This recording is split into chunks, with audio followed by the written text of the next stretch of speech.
Today we're going to talk about the exciting world of hiring. And you might be thinking to yourself, how is hiring exciting? Well, I got to tell you, if you have a system that you hire the right person the first time around, it's exciting. I don't know about you, but I hate turnover. And turnover always costs me money. It always made me do things I didn't want to do.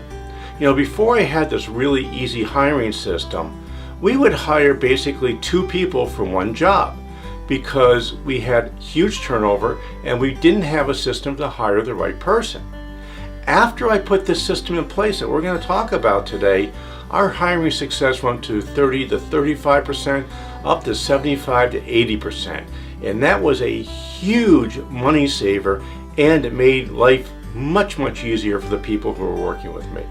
So I'm hoping that you also want to have that 75 or 80% of success, and will stick around to listen to our talk about how you can hire effectively today. I'm Josh Patrick, and I'm the founding principal here at Ask Josh Patrick, and our goal is to help you first create a successful business and then make it economically and personally sustainable. So let's get started. You know, the name of the system that we use is what we call the CanDo, WillDo, Fit Factor system of hiring. Not a very fancy name, but essentially all it is taking those 3 pieces and putting a list together and then rating the people that you hire through it. So let's talk about how this works in your business. Now, the most important thing of the CanDo, WillDo, Fit Factor method of hiring is fit. Now, most companies tend to hire for technical skills, which are the CanDo part. And if somebody fits, it's great, but if they don't fit well, that can be okay too. Now, here's what I want you to think about. I don't want you to hire starting with CanDo. I want you to start with fit. Because if you don't have the right person that fits in your company, you will be spending way more time than you want to making that person try to fit into your company, and eventually it's just not going to work and you're going to have to ask them to leave. So if somebody is not a good fit, you've got to say pass. Now, the next thing that you're going to want to pay attention to is what we call WillDo.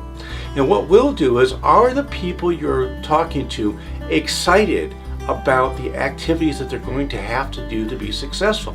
If you're hiring a salesperson, will they be willing to do the prospecting they need to do? If you're hiring a bookkeeper, will they be willing to do the detail work that you need to have done? So as you're going through and you're thinking about the jobs, write down 4 or 5 traits that would make somebody really successful in the WillDo part of your business.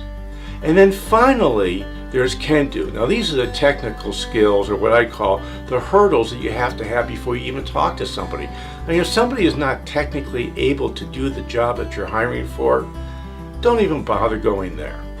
But that's the last thing you should be concerned about, because frankly, most CanDo things can be trained.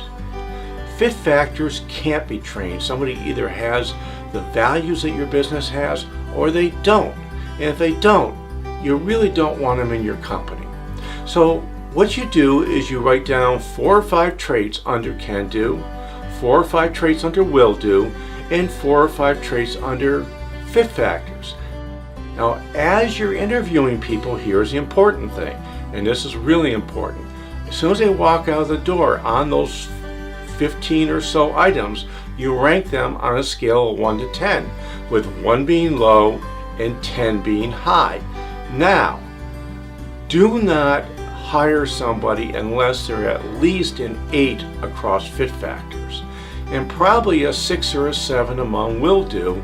And CanDo can be all over the board depending on whether you have the time and the bandwidth to train the person who you're looking at. But if they've got a great fit and a great WillDo, I would hire them 100% of the time over somebody who has a huge and great CanDo but doesn't do well in fit or WillDo. So as you're doing the interviews, make sure that you ask open questions and you don't give them a hint about what you're looking for. Too many times I see employers, when they're hiring people, they feed the answers to the person who's doing the interviews. You want the prospect who you're trying to hire for your company to give you honest answers. So make sure they're open-ended and you're not inadvertently feeding the questions. And by the way, make sure that you ask lots of questions and don't have a monologue about why your company is so great.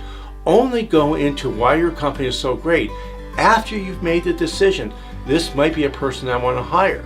Don't waste your time on this unless it's something you want to do. So it should be at the end of your conversation, not the beginning. So when you use this system, you get to what I call the red car syndrome.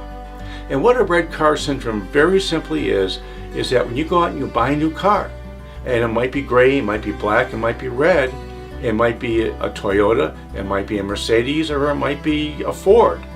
My bet is all of a sudden hundreds of cars that you never knew were around started to pop out. Well, the same thing happens as true for when you hire employees. When you are rating a person on 1 to 10 and you have the traits that you're looking for that are written down, and they must be written down, the right person is going to jump at you when they walk in the door. You're just going to know that's the person I need to hire. And wouldn't that be a better way to go than what you're probably doing right now, where it's hit and miss? Maybe you get somebody who's good, maybe you don't get somebody who's good. So let me know what you think. Leave a comment below. And by the way, there's a button below with our ebook which talks about how to hire effectively. And it'll give you an ebook that goes through instructions step by step with what we talked about today. And again, I'm Josh Patrick. You're at Ask Josh Patrick. Thanks a lot for stopping by today, and I hope to see you back here really soon.